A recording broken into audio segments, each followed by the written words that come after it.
दोस्तों, आज का जो सेशन है स्पेशली हमारे उन दोस्तों के लिए है जो वेस्ट वाटर ट्रीटमेंट सिस्टम से जुड़े हुए हो, जैसे कि वो एसटीपी प्लांट में वर्क करते हो, ईटीपी प्लांट में वर्क करते हो या वेस्ट वाटर ट्रीटमेंट के किसी और फील्ड से जुड़े हुए हो। जितने भी लोग जो वेस्ट वाटर ट्रीटमेंट से जुड़े हुए हो वो जानते होंगे कि वेस्ट वाटर को ट्रीट करने के लिए हम लोग बायोलॉजिकल प्रोसेस फॉलो करते हैं। तो बायोलॉजिकल ट्रीटमेंट सिस्टम में बैक्टीरिया डेवलप करते हैं, उसके द्वारा वेस्ट वाटर को ट्रीट करते हैं। तो आप कैसे कैलकुलेट करेंगे कि आपके जो बायोलॉजिकल सिस्टम में जो माइक्रो ऑर्गेनिज्म है वो अच्छे से वर्क करे, आपका जो वेस्ट वाटर अच्छे से ट्रीट हो, तो उसके लिए सप्लीमेंट के रूप में कितना आपको न्यूट्रिएंट चाहिए, कितना आपको न्यूट्रिएंट उसमें ऐड करना पड़ेगा कि एक जो रेशियो होती है वो मेंटेन हो। तो मैं आज आपको यही बताने वाला हूं कि वो रेशियो कितना आपको रखना होता है और आप उसके अकॉर्डिंग कैसे आप न्यूट्रिएंट ऐड करेंगे और कितना ऐड करेंगे। तो दोस्तों, अगर आप नहीं जानते हो तो इस वीडियो को आप अंत तक देखना। तो आइए स्टार्ट करते हैं। इस सेशन में आप जानेंगे calculation for nutrient dosing in effluent treatment plant, biological treatment और जो डोजिंग होगी कहां पर होगी, एरोबिक सिस्टम के लिए। ठीक है, हम जो न्यूट्रिएंट का जो डोजिंग करेंगे कहां करेंगे, एरोबिक सिस्टम के लिए करेंगे। तो जो एरोबिक सिस्टम में क्या होती है, माइक्रो ऑर्गेनिज्म होते हैं। क्या होती है? माइक्रो ऑर्गेनिज्म होती है। और माइक्रो ऑर्गेनिज्म को सर्वाइव करने के लिए क्या चाहिए होता है? ऑक्सीजन चाहिए होता है और उसको चाहिए होता है न्यूट्रिएंट। तो जो माइक्रो ऑर्गेनिज्म को सर्वाइव करने के लिए ऑक्सीजन तो हम देते हैं, ठीक है, लेकिन न्यूट्रिएंट हमको कितना देना है कि ये बराबर सर्वाइव करे और जो वेस्ट वाटर के अंदर जो इम्प्योरिटी है उसको कंज्यूम कर सके। डोजिंग हम करते हैं, डोजिंग ऑफ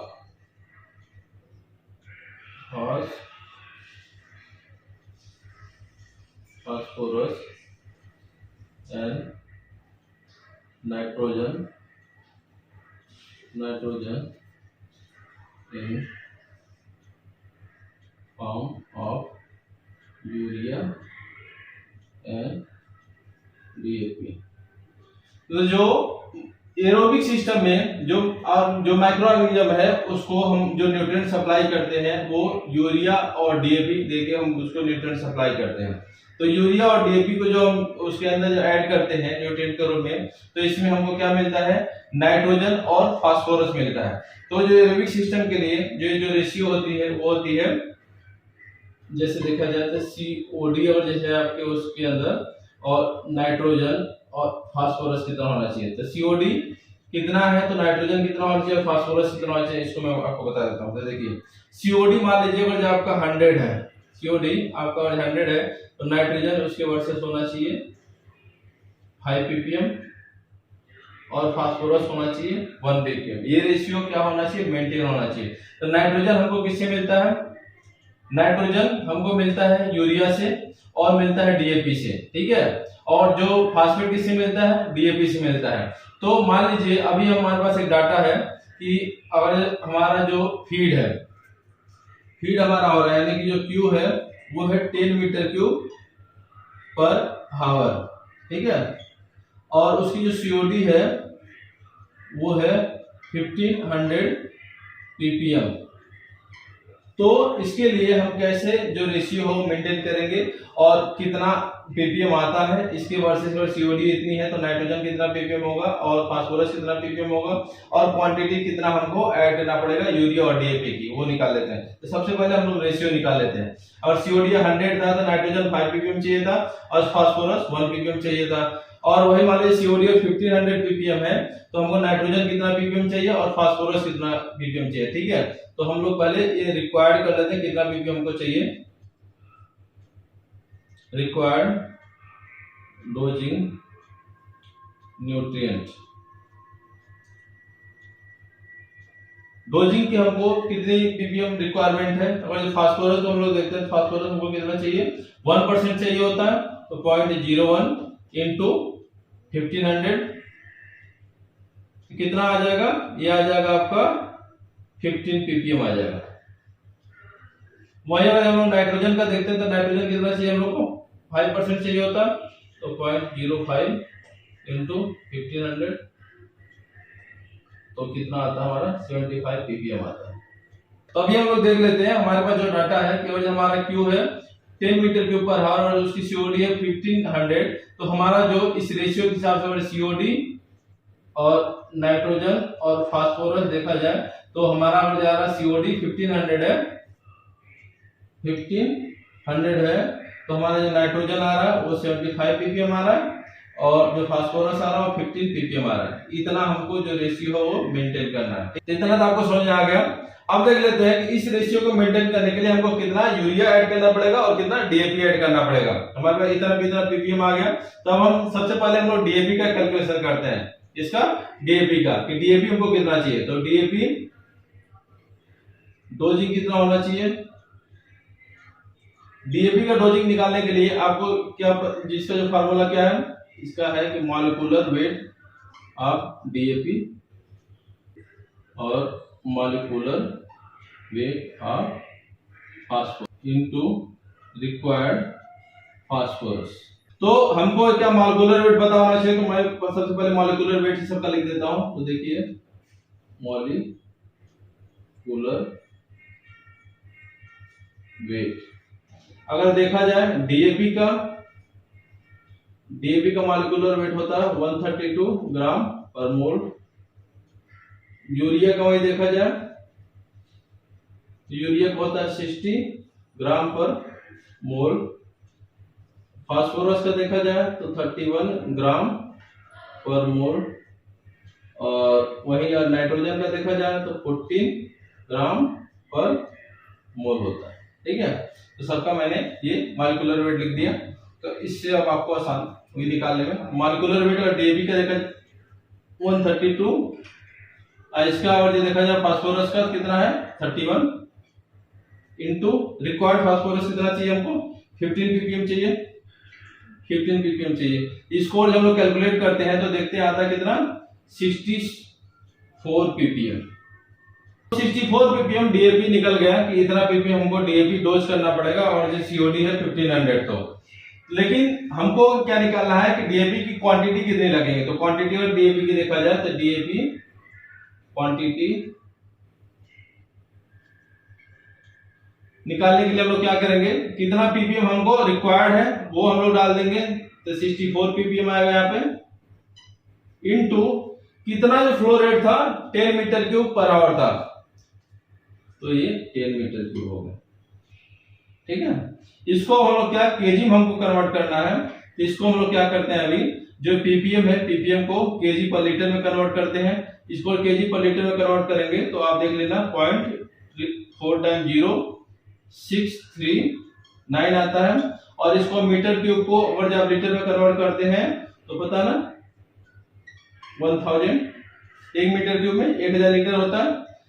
इसको और पूरा आप कैलकुलेट करते हैं तो जो वेट आता है वो आता है 0.639 kg आता है। इसको आप क्लोज वैल्यू क्या लिख सकते हैं 0.64 kg। तो DAP की जो क्वांटिटी आती है वो आती है 0.64 kg। लेकिन अगर आप DAP को ऐड करते हैं सिस्टम में तो उसके साथ साथ DAP में नाइट्रोजन भी होता है, तो नाइट्रोजन को भी आप ऐड कर रहे हैं। ठीक है, तो अब हम निकाल लेंगे कि अगर हम DAP को ऐड किए तो उसके साथ साथ कितना नाइट्रोजन हम DAP के साथ ऐड कर रहे हैं। तो निकाल लेते हैं कि नाइट्रोजन कितना अवेलेबल होता है। तो नाइट्रोजन अवेलेबल इन DAP, तो DAP हम जो निकाले थे कितना आया था DAP डोजिंग में, कितना हमको चाहिए DAP 64 ppm चाहिए। ठीक है, कितना चाहिए 64 ppm चाहिए होता है। ठीक है, तो उसके साथ साथ देख लेते हैं कि नाइट्रोजन कितना है DAP के अंदर। तो नाइट्रोजन इन DAP वो निकालने के लिए हम लोग क्या करेंगे, नाइट्रोजन का मॉलिक्यूलर वेट, नाइट्रोजन का मॉलिक्यूलर वेट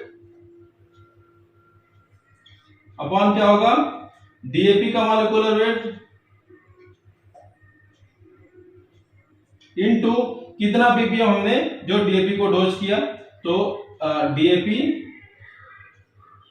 ppm, ठीक है, डोजिंग ppm। इसको जब कैलकुलेट करते हो कितना आएगा, नाइट्रोजन DAP में कितना होता है 2 मॉलिक्यूल होता है तो 14 दूनी 28 हो गया है। और DAP का मॉलिक्यूलर वेट कितना होता है 132 इनटू DAP हम लोग कितना ppm इसके अंदर ऐड कर रहे हैं 64 ppm, 64 ppm। इसको जब कैलकुलेट करते हो तो ओवरऑल आता है 13.5, तो हम इसको क्लोज वैल्यू ले लेते हैं 14 ppm। तो हमने अभी जो पाया कि हमने और ये डीएपी को ऐड कर रहे हैं सिस्टम में, तो उसके साथ साथ हम लोग नाइट्रोजन भी ऐड कर दे रहे हैं। और हम 64 ppm डीएपी ऐड कर रहे हैं और जो क्वांटिटी आ रही है 64.64 kg आ रही है, इतनी और क्वांटिटी हम ऐड कर रहे हैं। तो इसमें हम 14 ppm क्या ऐड कर दिए, नाइट्रोजन को ऐड कर दिए। और हमको जो नाइट्रोजन जो डोजिंग की जो रिक्वायरमेंट है कितना 75 ppm है, तो अभी हमको कितना नाइट्रोजन और ऐड करना पड़ेगा, 14 ppm तो ऐड कर दिए, लेकिन हमको टोटल कितना ऐड करना था 75 ppm। ठीक है, तो हमको क्या करेंगे, इसमें से इस वैल्यू को माइनस कर देंगे, तो हमको अभी उतना नाइट्रोजन ऐड करने की जरूरत है। तो नाइट्रोजन अभी रिक्वायरमेंट कितनी है, जो नाइट्रोजन की जो रिक्वायरमेंट कितनी है अभी,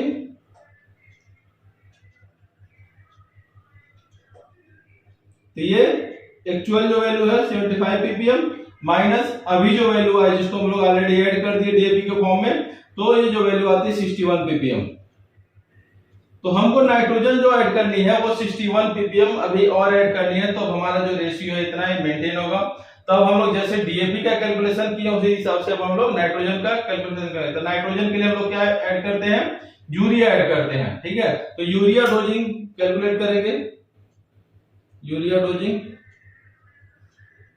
के लिए क्या करेंगे, molecular weight of urea upon molecular weight of nitrogen, ठीक है, into required ppm of nitrogen. ठीक है, तो इसमें देख लीजिए जो मॉलिक्यूलर वेट ऑफ यूरिया का कितना है, यूरिया का मॉलिक्यूलर वेट 60, नाइट्रोजन का मॉलिक्यूलर वेट कितना होता है 14, और इसमें दो मॉलिक्यूल होते हैं कितना 28। और अभी कितना रिक्वायर्ड चाहिए हमको, कितना पीपीएम और चाहिए, नाइट्रोजन ऐड करना है 61 पीपीएम। तो इसको और जब कैलकुलेट करते हैं तो जो वैल्यू आती है 131 पीपीएम आती है, यानी कि जो यूरिया की हम डोजिंग करेंगे तो 131 पीपीएम हमको यूरिया डोज करना पड़ेगा। इसी का आज हम लोग क्वांटिटी निकालें, जैसे हम डीएपी का क्वांटिटी निकाले हैं, तो यूरिया की जो क्वांटिटी होगी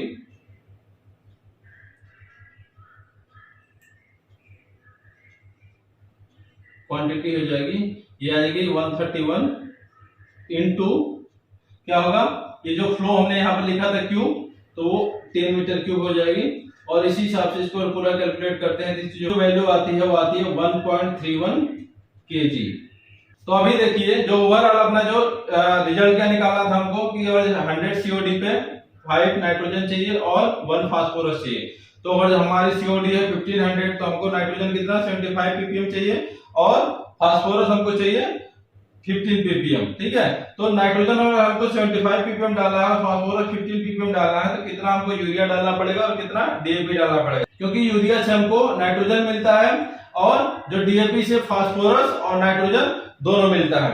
तो इसके लिए हम कितना कितना क्वांटिटी ऐड करते हैं, तो देखिए हमने पूरा जो कैलकुलेशन करके निकाला, इसमें हमको जो डीएपी चाहिए पॉइंट डीएपी, इसके लिए डीएपी चाहिए 0.64 kg, और जो यूरिया चाहिए 1.31 kg। ये फाइनल रिजल्ट आता है, ये हमको कैलकुलेट करना था कि अगर हमारा जो वेस्ट वाटर की सीओडी 1500 है, तो हम जो रेशियो मेंटेन करते हैं तो हमको कितना यूरिया और कितना डीएपी चाहिए। तो देखिए आपके सामने निकल गया, इतना इतना केजी आपको यूरिया और डीएपी ऐड करना पड़ेगा। तो दोस्तों अगर ये जानकारी आपको अच्छी लगी हो तो इस वीडियो को आप लाइक कर देना और अपने फ्रेंड सर्कल में आप इसको शेयर कर देना, और अगर आप इस चैनल पर नए हो तो प्लीज आप इस चैनल को सब्सक्राइब कर देना और बेल आइकन को एक्टिवेट कर देना। मिलते हैं नेक्स्ट वीडियो में नेक्स्ट टॉपिक के साथ। आज के लिए बस इतना ही, धन्यवाद दोस्तों।